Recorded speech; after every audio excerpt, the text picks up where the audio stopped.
Health isn't just about calories in versus calories out, or even gym time. Let's talk about what really affects your health status. Last week we talked about how the people around you have an effect on your health outcomes and you pursuing your goals. There's another concept called social determinants of health. I'm really passionate about this topic. I even almost wrote my dissertation on this back in grad school. The whole concept is basically about how non-medical factors determine your health outcomes, such as where you live, where you work, and where you even play. Just to name a few, one being your economic stability. If you're living paycheck to paycheck, it's hard to be able to expend more on other health resources, such as personal training or group fitness classes. I used to work at 24-Hour Fitness in Stockton, and it was hard to see people who were in need of health resources, such as the gym or even personal training to gain knowledge on how to live healthier lifestyles. They couldn't necessarily afford that as well. Other factors, such as food deserts, also play a role. Depending on your zip code, you may not have access to healthy food options as well. So you're only left with either fast food restaurants or gas stations where they have high caloric density foods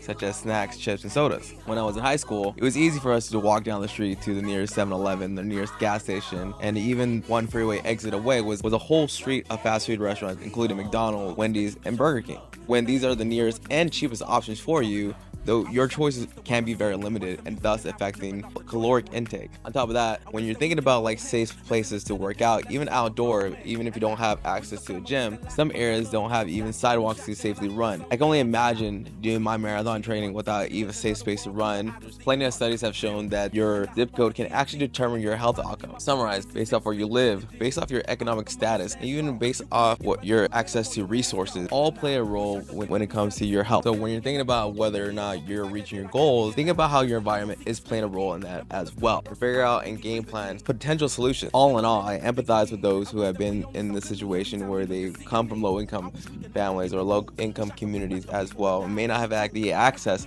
to these resources. When we talk about health, let's go beyond just talking about willpower. Let's talk about how we can provide equity and resources for others as well. This has been our weekly wellness roundup, and I'll see y'all next time.